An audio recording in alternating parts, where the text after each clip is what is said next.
Los siervos de Dios en la iglesia local, eso es lo que estamos viendo desde hace ya creo que 5 domingos.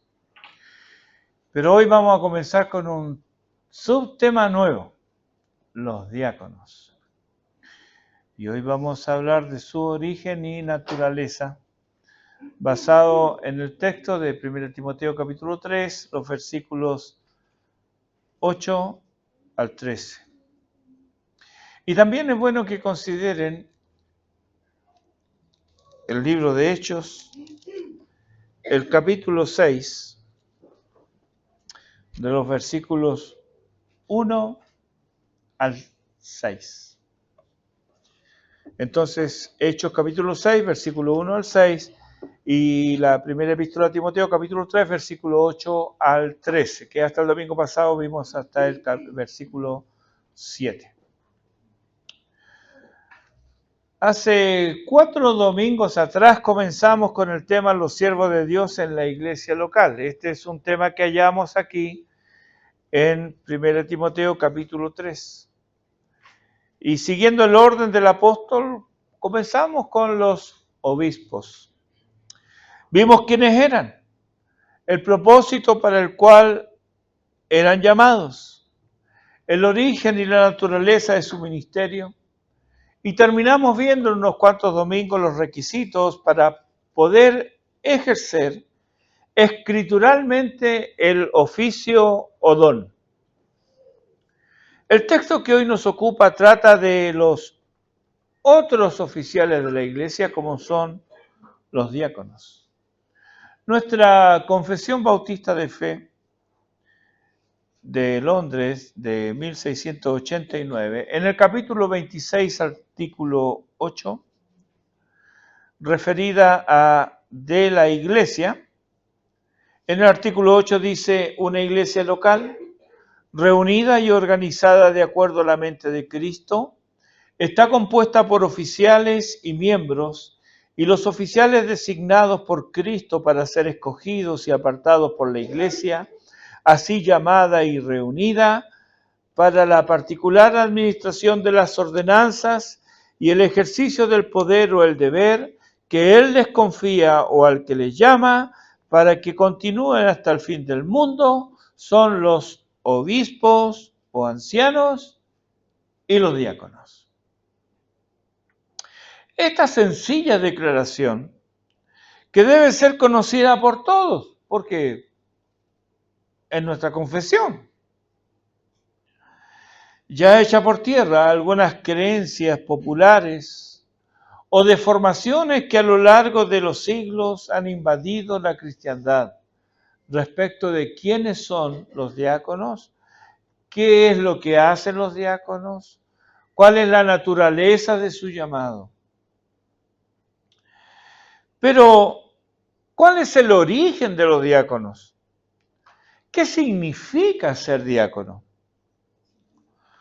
Los diáconos aparecen bien al principio de la iglesia primitiva y surgen para prestar un servicio práctico que Lucas describe aquí en Hechos capítulo 6 y que poco a poco ellos pasan a ser responsables de la beneficencia organizada que tenían las sinagogas.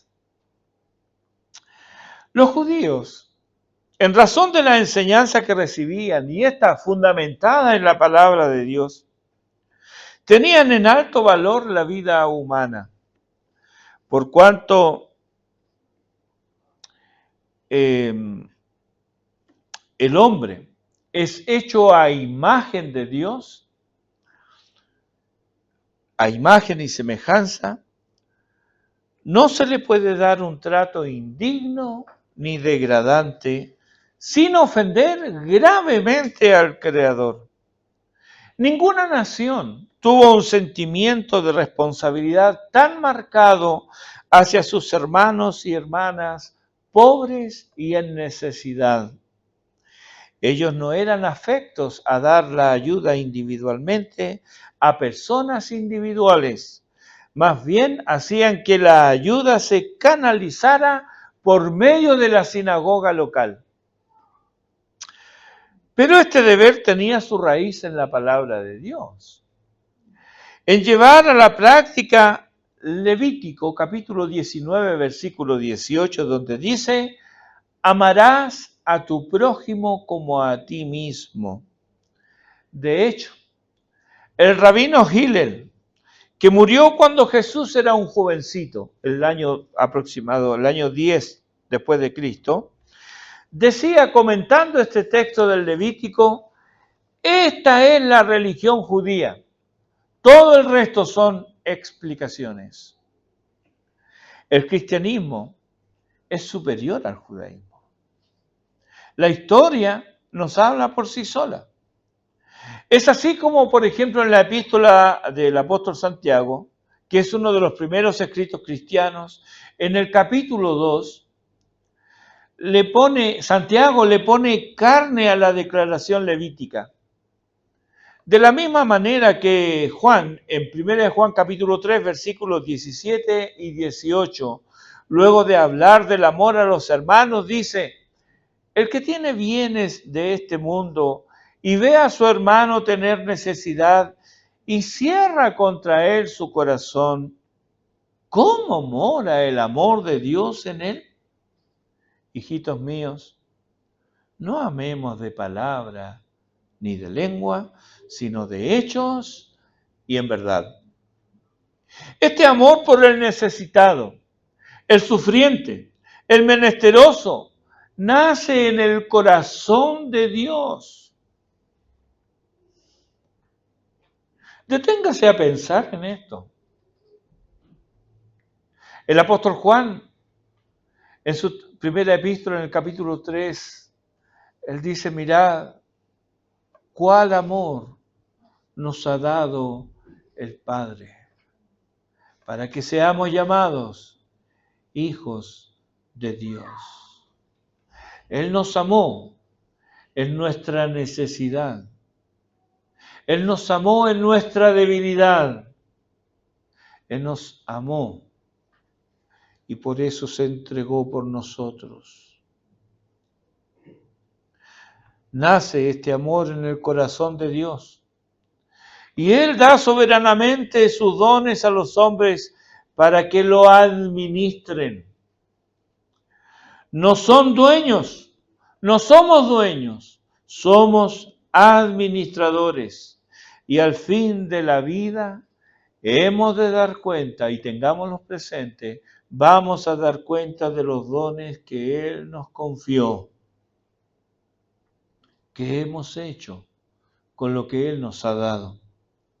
Y ejemplo de esta práctica de ayudar y dar son las numerosas organizaciones de beneficencia o de socorros mutuos, que si nos animamos a rastrear su origen, no hemos de sorprendernos de hallar en él la compasión cristiana.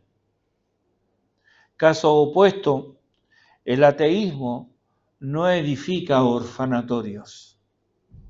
El cristianismo lo ha hecho. Esta actitud también fue enseñada y de muchas maneras por los profetas de Israel. Entre ellos destaca Miqueas en el capítulo 7, versículo 8, quien con pocas palabras, pero de manera muy clara, nos dice: a ti y a mí, oh hombre, Él te ha declarado lo que es bueno. ¿Y qué pide Jehová de ti? Solamente hacer justicia, amar misericordia y humillarte ante tu Dios. La iglesia cristiana no podía desoír este sagrado deber y tomó de la sinagoga judía esta organización de beneficencia, empujados en este caso por conflictos que ameritaban su atención y que Lucas nos describe aquí en Hechos capítulo 6. Leemos ahí: en aquellos días, como creciera el número de los discípulos, hubo murmuración de los griegos contra los hebreos, de que las viudas de aquellos eran desatendidas en la distribución diaria. Debemos considerar aquí que la acción de ayudar al necesitado ya se hacía antes del incidente que se nos narra aquí. Y así es en todo lugar donde los creyentes se reúnen a adorar, porque nadie necesita de un título especial para ayudar. ni de un reconocimiento oficial para servir. Lejos de los creyentes, la expresión que sale de Caín y sus descendientes espirituales. ¿Soy yo, acaso, guarda de mi hermano? En Génesis 4:9 encuentras eso. Lo que tenemos aquí en Hechos capítulo 6 es el origen de un conflicto que podría haber dividido la iglesia y podía haber dado un pésimo testimonio de amor y de unidad que debe haber entre creyentes. Al parecer, hasta ese momento, todas las responsabilidades las habían asumido los 12 y no había más responsable que ellos. Por la razón que sea. Y no olvidemos que los 12 eran hombres como nosotros. Habían pasado por alto a algunas señoras viudas. Eso había pasado. ¿Pero por qué el reclamo? Porque ellas ya estaban acostumbradas a recibir. ¿Verdad? Se reclama cuando hay antecedentes del reclamo. Si no se le reparte nada a nadie, ¿quién va a reclamar? Pero no. Hubo un reclamo porque ya estaban acostumbradas a recibir. ¿Dónde? Puesto que estos actos de misericordia entre paganos era desconocida, los paganos no se preocupaban de esto. Cada uno vivía para sí. Era obvio que anteriormente estas viudas eran atendidas en las sinagogas locales. Pero al renunciar ellas al judaísmo, renunciaron a las sinagogas y a las dádivas que allí recibían y se unieron a este grupo, un grupo nuevo, recién formado, pero que socialmente y ética y moralmente tenían los mismos usos y costumbres que habían en el judaísmo del cual habían salido. Entonces, ¿por qué salieron y estuvieron dispuestas a renunciar a un sustento seguro? Son preguntas que debemos hacernos. ¿Por qué si ahí ellos recibían un sustento, por qué estuvieron dispuestos a salir de ahí? Porque ellos adoraban en las sombras, pero les había amanecido la luz del Evangelio. Porque leyendo a Moisés tenían un velo puesto sobre sus corazones, pero se convirtieron al Señor y el velo les fue quitado. Porque aunque alimentaban sus cuerpos del pan diario, no obstante sus almas languidecían de hambre. Porque a pesar de los ritos, formalismos y sacrificios, sus pecados no eran quitados. Pero he aquí el Cordero de Dios que quita el pecado del mundo, el pan vivo que descendió del cielo. ¿Quién es este que sacia al alma hambrienta, perdona pecados, limpia el corazón y da vida eterna?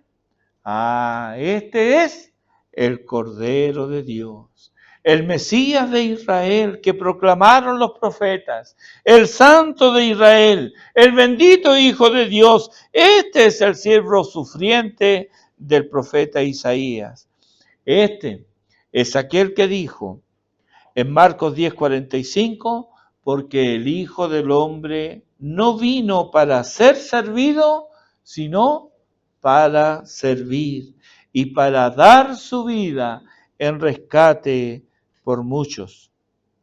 Este es el único y verdadero diácono, así, con mayúsculas. Ya vamos a ver por qué. Pero volvamos atrás al texto de Hechos, capítulo 6.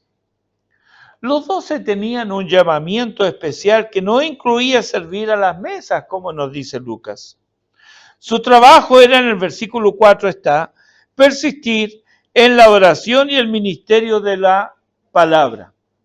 Entonces, alguien distinto de ellos debía encargarse del trabajo abundante en otras áreas de la vida comunitaria. Y así surgen oficialmente los primeros servidores, diáconos, elegidos por la propia congregación con la guía de los 12 y la asistencia del Espíritu Santo para esta noble labor. Debían, eso sí, llenar algunos requisitos de los cuales hablaremos más tarde en esta serie, pero que aquí solo lo mencionamos de paso, tal cual lo registra Lucas en Hechos capítulo 6, versículo 3.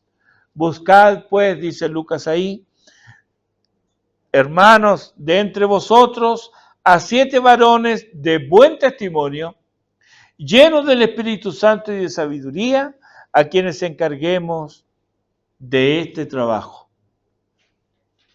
Notemos primero que los diáconos, al igual que de lo que hemos visto anteriormente con los obispos, no se trata de posición de poder, sino de ocupación de servicio. Es una obra, un trabajo. 1 Timoteo capítulo 3, versículo 1, dice, si alguno anhela obispado, buena obra desea. Y aquí en Hechos 6.3 se habla del encargo de un trabajo que según 1 Timoteo capítulo 3, versículo 13, ha de hacerse bien. Dice ahí, porque los que ejerzan bien el diaconado ganan para sí un grado honroso y mucha confianza en la fe que es en Cristo Jesús.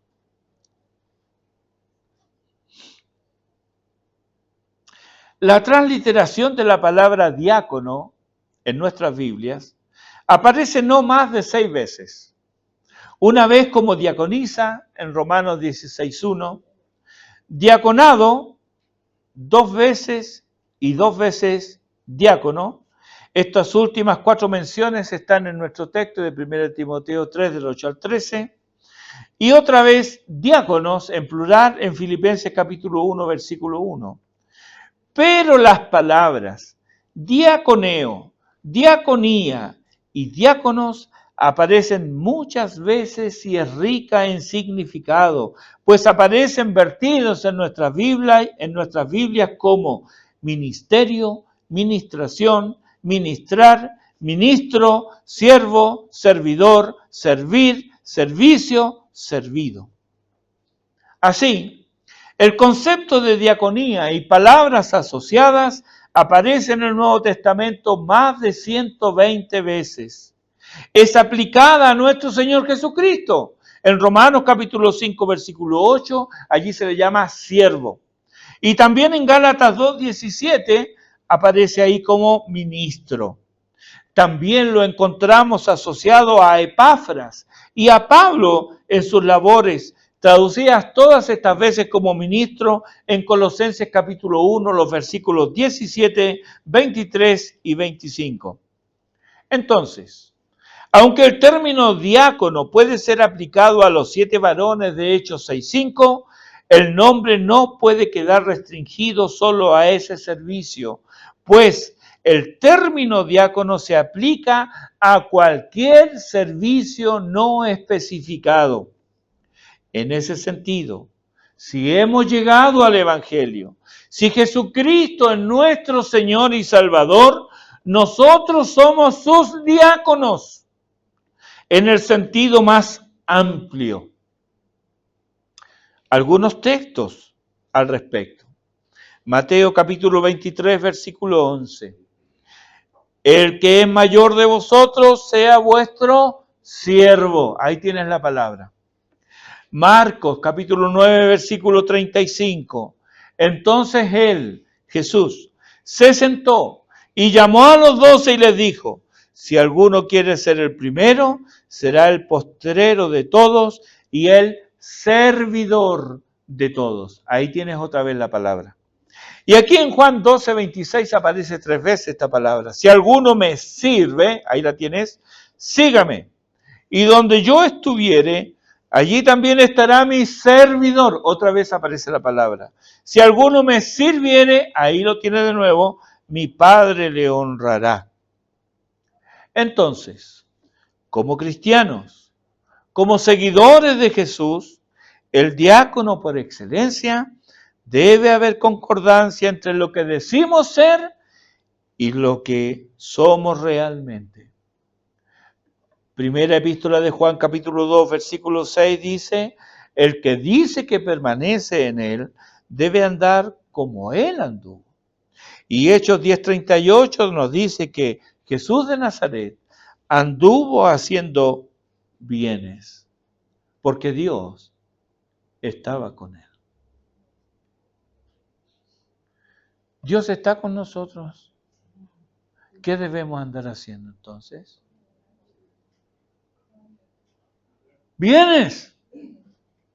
Esa es nuestra labor. Reminiscencias seculares de este concepto cristiano lo encontramos también cuando en el saludo formal a alguien que no conocíamos le decimos fulano de tal para servirle. O le decimos a su servicio. O antes de firmar la esquela de la carta, antes cuando se escribían cartas, escribíamos su seguro servidor o su atento servidor o para servirle. Y aún hoy se conserva en la forma coloquial en que responden los mexicanos, por ejemplo. Uno los llama y ellos dicen, manden. Está esa idea de servicio. La cortesía de llamar a otro señor o señora. Me parece a mí, no que me parece, pero nos pone a nosotros en el lugar de servicio. Y la respuesta acorde dice lo mismo también, cuando decimos a sus órdenes. Está esta idea afuera, no tienen idea, pero eso viene de aquí. Ya vemos entonces que el término es genérico y también se aplica a los gobernantes cristianos. El término ministro, por ejemplo, viene de ahí.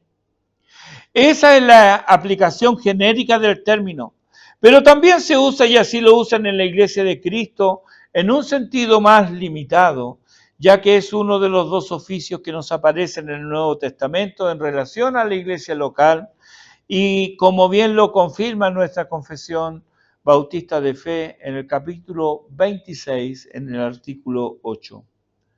Pero antes de ver el diácono en la historia, detengámonos en el diácono con mayúscula. Él dijo de sí mismo, y lo registra Mateo 20:28 y Marcos 10:45. El Hijo del Hombre no vino para ser servido, sino para servir y para dar su vida en rescate por muchos. Ese fue su diaconado, su servicio. Dar su vida en rescate por muchos. Esto estaba profetizado, que así sería. Lo puedes leer ahí en el profeta Isaías, capítulo 52:13 hasta el 53:12. Ese es el modelo del diaconado.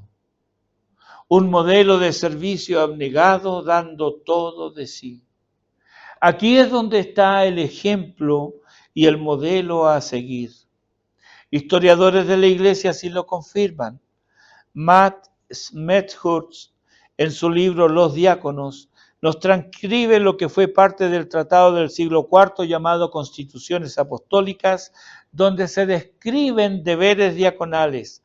Dice, deben ser los diáconos hacedores de buenas obras, ejerciendo una supervisión general de día y de noche, sin despreciar a los pobres ni dar preferencia a los ricos. Deben averiguar quiénes están en apuros y no excluirlos de una parte de los fondos de la iglesia, obligando también a los pudientes a ahorrar dinero para buenas obras. Miren. Esa era la labor de los diáconos. También nos transcribe un resumen del historiador Charles de Wissey. Dice, visitaban a los mártires que estaban en prisión, vestían y enterraban a los muertos, cuidaban de los excomulgados con la esperanza de restaurarlos. suplían las necesidades de las viudas y de los huérfanos y visitaban a los enfermos y a los que se encontraban en otras dificultades. En una plaga que azotó Alejandría cerca del año 295 después de Cristo, los diáconos fueron descritos por testigos como aquellos que visitaban a los enfermos sin temor, los ministraban continuamente y morían con ellos con la mayor alegría. Sigue diciendo Smethurst, de hecho, fue esta clase de amor arriesgado y entregado, modelado a menudo por los diáconos, lo que desconcertó al mundo romano. Tertuliano escribe en su apología a fines del siglo II después de Cristo: es nuestro cuidado de los indefensos, nuestra práctica de la bondad amorosa lo que nos distingue a los ojos de muchos de nuestros oponentes. Solo miren, dicen, miren cómo se aman unos a otros. Este amor y cuidado fraterno del uno por el otro no era solo diaconal, era congregacional, pero estaba liderado y modelado por sus diáconos y pastores. Así vivía la iglesia, el cristianismo.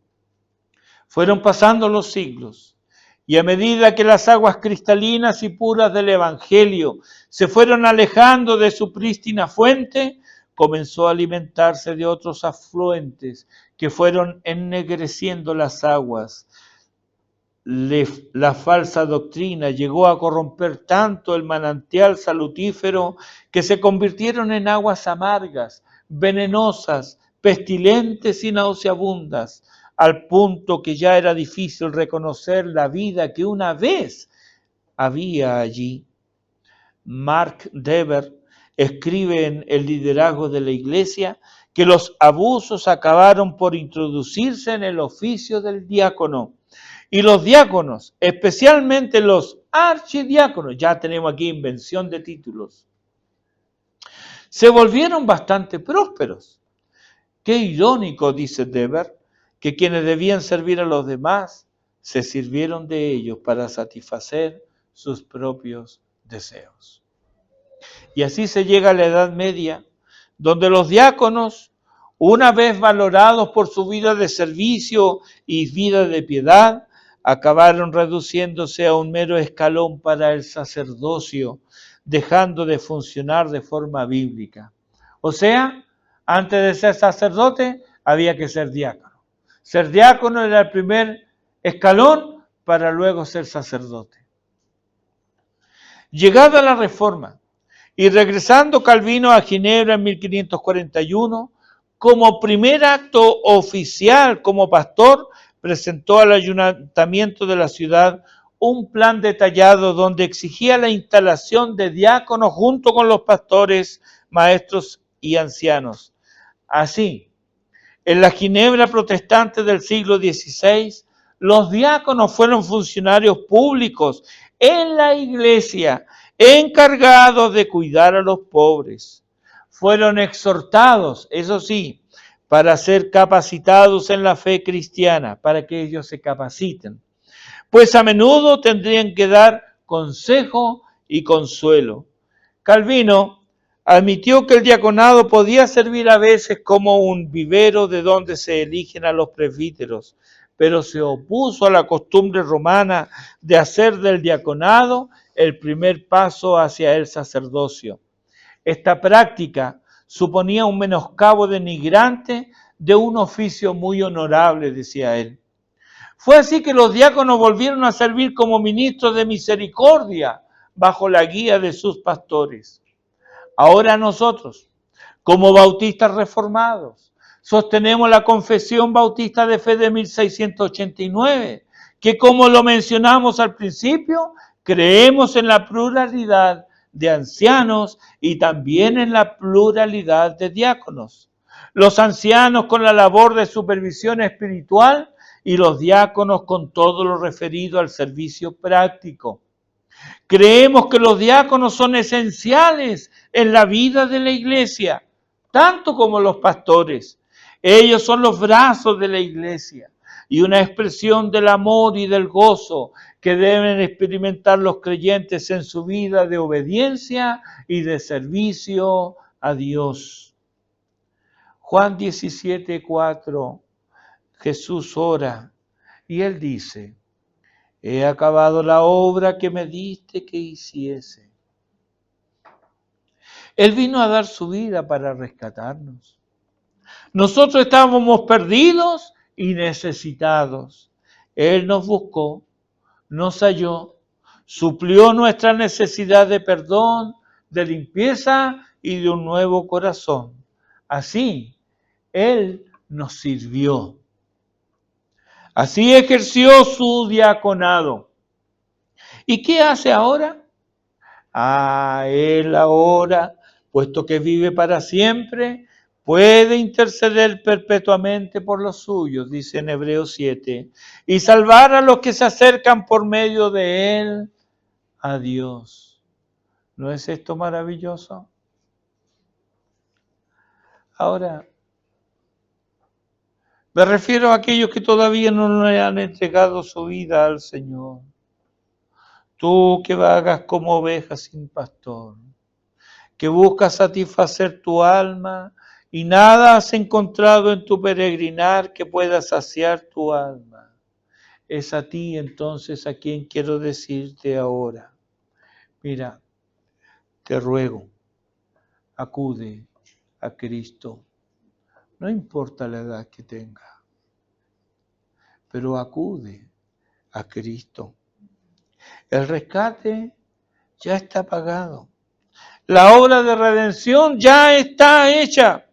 Jesús acabó la obra y la llevó a cabo perfectamente. Él dio su vida para que tú tengas vida. Él murió en la cruz para que tú no mueras en tus pecados.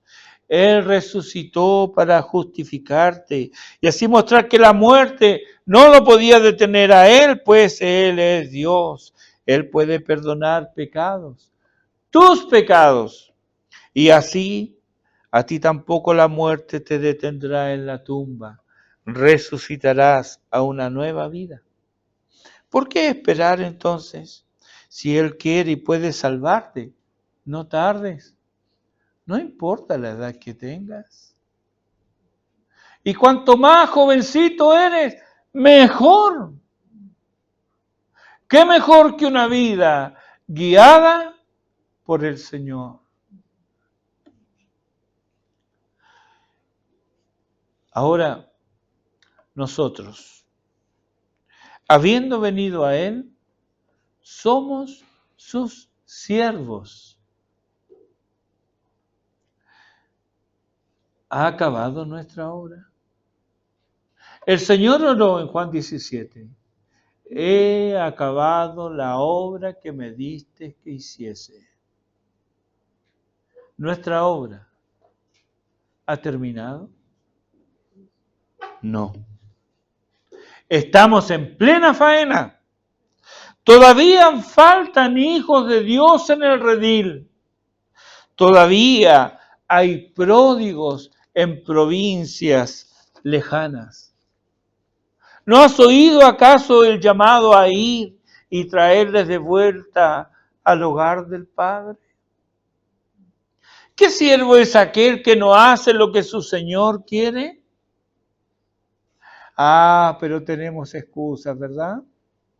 Siempre hay excusas. Que a mí me falta conocimiento. Es que yo soy tan inmaduro. Es que tengo tantas debilidades. Hermanos, somos como aquellos leprosos que languidecían de hambre y hallaron manjares espléndidos. Ellos comieron y comieron hasta saciarse, mientras al otro lado de la muralla la gente desfallecía de hambre. Entonces vino el pesar sobre ellos e hicieron lo que tú y yo debemos hacer: decirle a los hambrientos dónde hallar pan. Decirle a los sedientos dónde está la fuente de agua pura y cristalina. ¿Dónde saciaste tu sed? ¿Dónde fue calmada tu sed? ¿No fue en Cristo? eso lo debes compartir. Decirle al alma solitaria y abrumada por el pecado, ¿dónde puede hallar dulce compañía y descanso? Hermanos, es solo hablar, es solo abrir la boca y contar cuán grandes cosas ha hecho Dios contigo. Ese es nuestro deber de siervos. Es nuestro deber de diáconos de Jesucristo. Y de entre nosotros, siervos de Jesucristo, Dios mostrará los dones, talentos, habilidades y competencias con que el buen Dios nos ha dotado para hacer su obra. Y en el momento oportuno, Él señalará por medio de sus hijos a quienes oficialmente serán reconocidos para el diaconado. Pero, querido hermano, estás muy lejos de tu área de servicio si permaneces ocioso, porque Dios no llama ociosos. Dios llama a hombres y mujeres ocupados en su obra. Él llama, capacita y usa a quienes le sirven. Oremos entonces para que seamos inflamados del anhelo de servir al Señor. Y el mundo será testigo, como lo fue en el siglo II, y tuvo que admitir, solo miren cómo se ama. Que se haga realidad en nosotros la oración del Señor en Juan 17, 20 y 21. Mas no ruego solamente por estos, sino también por los que han de creer en mí, por la palabra de ellos. Dios quiere llamar, pero tú eres la boca de Él. Ruego por los que han de creer en mí, por la palabra de ellos, para que todos sean uno, como tú, oh Padre, en mí y yo en ti, que también ellos sean uno en nosotros, para que el mundo crea que tú me enviaste. Entonces aquí tenemos dos conceptos para reflexionar hoy y esta semana. Servicio y unidad. Ambas cosas. Servicio y unidad. Así nos comportaremos como los diáconos que el Señor nos llama a ser. Que el Señor bendiga su palabra en nuestros corazones y ponga en cada uno de nosotros este santo anhelo de servirle en toda nuestra vida. Oremos.